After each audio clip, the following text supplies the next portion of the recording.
Good morning everyone. आज का अपना टॉपिक रहेगा हाउस रेंट अलाउंस। ये जो टॉपिक है वो आपको सेक्शन बी में वेरी मोस्ट है, इसलिए अपने को इसको एग्जांपल से समझना पड़ेगा। अलाउंस में जो एचआरए वाला अलाउंस है उसके लिए प्रोविजन अपने को जो डिफाइन किया है वो है actual amount of HRA. Means आपको एक्चुअल में एम्प्लॉयर के द्वारा कितना पेमेंट किया गया है एचआरए का वो आपको अप्लाई करना है। यहाँ पर और सेकंड पॉइंट इसमें लिखा हुआ है rent paid minus 10% of salary. और थर्ड पॉइंट क्या लिखा हुआ है 40% ऑफ सैलरी और 50% ऑफ सैलरी। ठीक है, ये एचआरए का प्रोविजन है। इसको किस प्रकार से अप्लाई करना है इसको अपन एक एग्जाम्पल के यूज करते हुए समझेंगे। House rent allowance means owner के द्वारा, मालिक के द्वारा आपको एचआरए का पेमेंट किया गया है कि आप इस लोकेशन में रेजिडेंशियल हाउस रेंट पे लीजिए और रहिए, उसके लिए आपको ये एचआरए की अमाउंट दी जाती है। ठीक है, अब वो आपको जो पेमेंट दिया गया है उसमें से कितना टैक्सेबल है, कितना एग्जेम्प्ट है, वो अपने को देखना है। उसको जैसे आपको एचआरए के रूप में एचआरए हाउस रेंट अलाउंस के रूप में 36,000 रुपये एनुअली मिले हैं, तो अपने को ये देखना है इसमें से कितना तो टैक्सेबल है और कितने पर एग्जेम्प्ट रहेगा। वो कौन बताएगा? ये प्रोविजन बताएंगे। ये प्रोविजन है, मैं इस प्रोविजन के अकॉर्डिंग हम बता पाएंगे कि इसमें से कितना टैक्सेबल है, कितना एग्जेम्प्ट है। इसमें वैल्यू अप्लाई करनी होती है। तो ये एचआरए का प्रोविजन है जिसे अपने याद रखना चाहिए। उसमें देखो सैलरी सैलरी सैलरी, तो सैलरी का क्या मीनिंग है वो आपको क्या बताते हैं। सैलरी बराबर बेसिक पे प्लस डीए सर्विस रूल का प्लस कमीशन ऑन सेल्स। ये सैलरी का मीनिंग है, क्योंकि अपनी जो प्रोविजन है उसमें यही प्रॉब्लम रहती है कि सैलरी का अलग अलग मीनिंग होता है। एचआरए में सैलरी का मीनिंग अलग है, पीएफ में अलग है, लीव एनकैशमेंट के प्रोविजन में अलग है, कंपनसेशन के प्रोविजन में अलग है। ठीक है, तो अलग अलग प्रोविजन में सैलरी का मीनिंग अलग अलग होगा, ये अपने को थोड़ा ध्यान रखना है। अब एचआरए का जो प्रोविजन आप यूज कर रहे हो रेंट हाउस रेंट अलाउंस का, उसमें सैलरी का मीनिंग क्या होता है? सैलरी का मीनिंग होता है बेसिक पे प्लस डीए।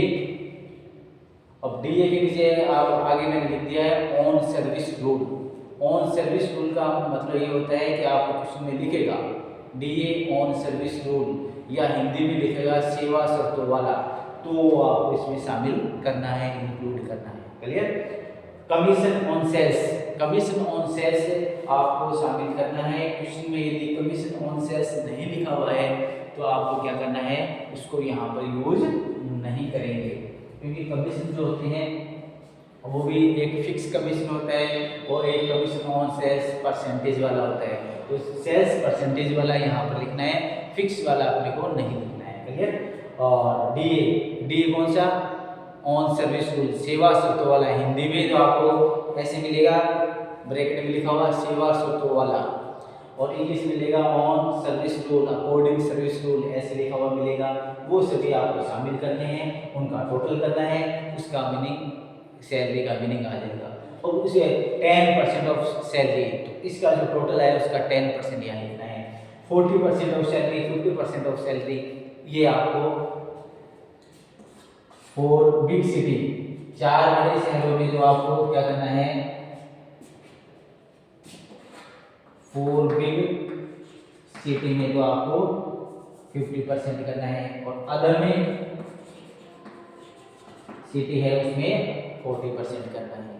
ठीक है, तो आपको ये 3 लाइनें याद रखनी है। आपको उसे एचआरए का प्रोविजन बोलिए तो आप बेटा क्या बताओगे? Actual amount of HRA. दूसरा और rent paid minus 10% of salary, और तीसरी लाइन में क्या है 40% ऑफ सैलरी या 50% ऑफ सैलरी, इसमें से एक लाइन लिखनी है। ठीक है, इसके लिए आप डिसाइड कैसे करोगे, जिस एरिया में आप रहते हो उस एरिया की लोकेशन अपने को देखनी कहाँ की है। लोकेशन जैसे 4 बड़े शहर है इंडिया के, उसमें तो आपको 50% ऑफ सैलरी लेना है और अदर में आपको 40% ऑफ सैलरी लेना है। क्लियर? तो इसको आप लिख लीजिए, एचआरए का ये प्रोविजन है, इसके अकॉर्डिंगली हम क्वेश्चन में अप्लाई करेंगे। जब भी क्वेश्चन अपन करते हैं तो ऐसे ही अपने को आना चाहिए। इसके बाद अपन इसमें अप्लाई कैसे करते हैं वो एक एग्जाम्पल के रूप में देते हैं। आपकी बुक का एक क्वेश्चन में उठा रहा हूँ और उसमें अपने को इसने बताया है calculate the taxable amount of Shri Umesh of Delhi from house rent allowance in following cases. अपने को 3 केस दे रखे हैं। दिल्ली में रहता है उमेश और उसके लिए आपको टैक्सेबल अमाउंट बतानी है कि कितने पर टैक्स लगेगा, वो कैलकुलेट करके बतानी है। ठीक है, और इस एग्जाम्पल में अपने को प्रैक्टिस के लिए उसने ए बी सी 3 कैटेगरी में डिवाइड कर रखा है, तो तीनों के अलग अलग सेपरेट आंसर अपने को बताने हैं प्रैक्टिस के लिए। ये सुनिए आप क्या बोल रहा है। ये बेसिक पे 8000 पर मंथ, तो यहाँ मैं शॉर्ट में लिख देता हूँ। बेसिक पे है वो 8000 per month, that is fix. ठीक है, बेसिक पे आपको बता रखा है एक ग्रेड की होती है और एक फिक्स होती है। उसने बताया फिक्स कितनी है 8000 रुपये पर मंथ। इसके बाद DA 1000 per month under the term of employment, मतलब सेवा शब्द वाला है डीए, और वो डीए कितना है 1000 per month on service rule, service rule के अकॉर्डिंग है। इसके बाद आगे अपने को इसने बताया है हाउस रेंट अलाउंस, मतलब HRA, ये मिलते हैं 1200 पर मंथ, ये है 1200 रुपये महीने के HRA इसको दिया गया है। और आगे कहता है कि rent paid, actual rent paid, तो रेंट पेड किया है, ये भी है इसके 1200 रुपये पर मंथ। ये अपना क्वेश्चन है, रेंट पेड इसने 1200 रुपये पर मंथ की है। तो ये अपना क्वेश्चन है, इसको अपने को बताना है कि कितना टैक्सेबल है कितना एग्जाम है, वो अपन करके बताएंगे। तो फर्स्ट तो अपने लिए क्या डिटेल रखिए वो देखिए, उसके बाद अपने देखेंगे क्या करना है।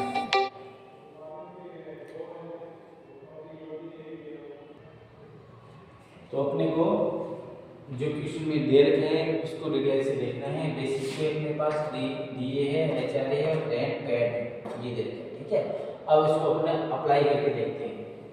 Actual amount of HRA, actual amount of HRA ऐसे क्वेश्चन लिखना है और इसमें वैल्यू पुट करनी है। कितने मिले हैं HRA के 1200 रुपये, 1 मंथ के हैं, अपने को 12 मंथ की कैलकुलेशन करनी है, इसलिए इसको 12 से मल्टीप्लाई करके देखो। साथ साथ में मैं वैल्यू पुट करके बता रहा हूँ। ठीक है, आप अपनी नोट में इसको ऐसे लिखोगे पूरे एक्चुअल अमाउंट ऑफ HRA और इसमें वैल्यू पुट किए हैं, ये मिलते हैं पर मंथ, ये लिखिए, इसको मल्टीप्लाई करके फर्स्ट लाइन का वैल्यू हमने पुट कर दी। क्लियर? इसके बाद आप लिखे हैं rent paid, actual rent paid लिख देना, actual rent paid minus 10% of salary. तो एक्चुअल में रेंट पेड कितना की है वो अपने को दे रखे, इसमें 1200 रुपये की है, इंटू 12 में, ये एक्चुअल रेंट पेड हो गया, माइनस 10% ऑफ सैलरी। अब 10% ऑफ सैलरी कितनी है नहीं पता है मेरे को, ठीक है, वो मैं कैलकुलेट करूंगा अभी। अब 50% करना है, 40% करना है, तो दिल्ली में है इसलिए अपने को 50% सैलरी का करना है। क्लियर? इसलिए मैंने 40% वाली लाइन हटा दी है, 50% ऑफ सैलरी।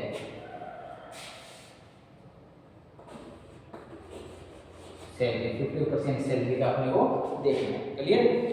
इसके लिए अपने को क्या करना पड़ेगा, पहले सैलरी का मीनिंग देखना है। अब देखो सैलरी का मीनिंग मैं यहाँ लिख रहा हूँ, बेसिक पे कितने मिलते हैं 8000 इंटू 12, ये हो गया इसका बेसिक पे, प्लस डीए सर्विस रूल है, क्या सर्विस रूल है, तो डीए में क्या लिखेंगे 1000 इंटू 12 प्लस कमीशन। अब बेटा कमीशन इसमें नहीं दे रखा है तो कमीशन में अपन क्या लिख देंगे नील। अब इनका कैलकुलेशन करके बता दीजिए टोटल जो आया वो सैलरी मान ली जाएगी इसकी। तो इसका टोटल अपन कर देते हैं और टोटल जो आ रहा है उसका 10% अपन काउंट करेंगे। तो इसका टोटल आएंगे 1,08,000। ठीक है, सैलरी का मीनिंग क्या है यहाँ पर 1,08,000 इनका टोटल क्या है ये। अब यहाँ ये 10% ऑफ सैलरी है ना, तो सैलरी कितनी होगी 1,08,000। अब बेटा इसको हल करेंगे, इसको इससे मल्टीप्लाई करेंगे और इसका 10% 10,800 हो जाएंगे और इसको मल्टीप्लाई करेंगे और फिर इसका रिजल्ट बताएंगे। ठीक है, इसका रिजल्ट कैलकुलेट करके आप बताइए। तो ये आएंगे 3,600 3600 रुपये आएगा इसकी पूरी कैलकुलेशन। ये मल्टीप्लाई करना आप, ठीक है, और माइनस 10% इसका 10,800 लेस करना तो कितने आएंगे 3,600 आएंगे, वो लिख देना। क्लियर। इसके बाद 50% ऑफ सैलरी, तो 50% ऑफ सैलरी ये लो 50% ऑफ सैलरी का मीनिंग क्या है 1,08,000। ये वैल्यू पुट कर दिया था इसमें। अब वैल्यू पुट करके कितने आए वो देखते हैं। 50% ऑफ सैलरी, 50% ऑफ सैलरी करोगे तो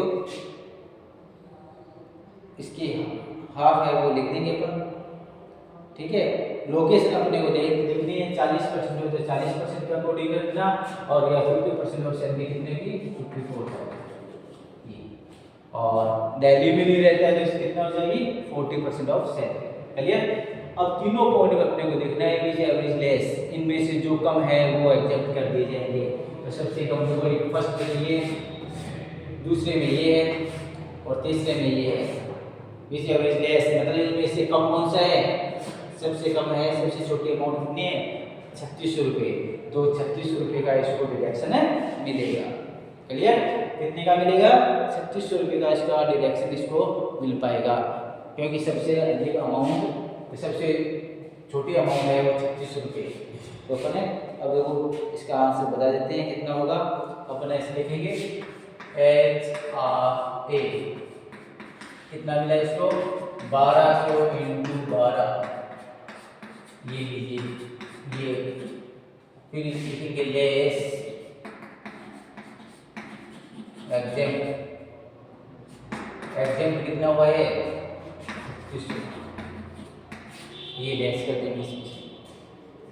तो ये 10,800 ये क्या है टैक्सेबल, इस पर टैक्स लगेगा। ये अपना क्या गया आंसर। इस तरीके से अपने को अप्लाई करवाना है। क्लियर। अब आपका होमवर्क है, आप नोट करिए बेसिक पे और ये और ये मैं चेंज कर रहा हूँ। सेकंड में अपने को ये बोल रहा है बेसिक पे तो है अपनी 6,000।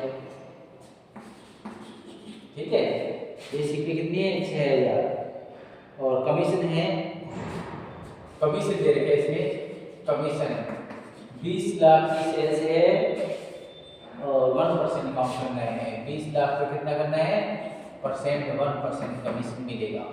क्लियर। परसेंट वाला हो गया ना। और HRA 1000 पेमेंट किया 2000, इसमें ये नहीं HRA 1000 मिला है पर मंथ। ठीक है, और रेंट पे इसने किया है वो एक सेकंड, रेंट पेड आपको बता देते हैं रेंट पेड कितना किया है। रेंट पेड इसने किया है 2000 पर मंथ। रेंट पेड कितना किया है 2000 पर मंथ HRA कितना मिलता है 1000 पर मंथ। इसमें कमीशन दिया गया है, कितना है कमीशन वो अपने को इसने दे रखा है कि कमीशन आपको 1% करना है इसकी सेल्स का, और सेल्स है 20 लाख तो 20 लाख का 1% आपको लोगे 20,000, ये इसका कमीशन है। ठीक है, ये आपका होमवर्क है, आप इसको करके देखिए और बताना कि कितना टैक्सेबल होगा, कितना एग्जेम्प्ट होगा, इसमें अप्लाई करके आपको बनना है। ठीक है, तो इस तरीके से अपने को अप्लाई करोगे ना, पहले आपने वो लिखना है पूरा प्रोविजन, उसके बाद वैल्यू पुट करनी है, सैलरी का मीनिंग लिखना है। अब सैलरी में इसमें क्या आएगा बेसिक पे आएगा, डीए में डी लिखोगे और कमीशन ये 20,000 रुपये आएगा। ये सैलरी का मीनिंग बनेगा आपका, फिर इसमें वैल्यू पुट करना और वैल्यू पुट करके टैक्सेबल की जाए, ऐसी है ना कैलकुलेशन करते हैं। ठीक है, तो आई होप आपको ये छोटा सा वीडियो समझ में आया होगा, अपने काफ़ी यूजफुल रहेगा एचआरए के अमाउंट कैलकुलेट करने के लिए। नेक्स्ट वीडियो में नया कोई प्रोविजन स्टार्ट करेंगे। थैंक्स।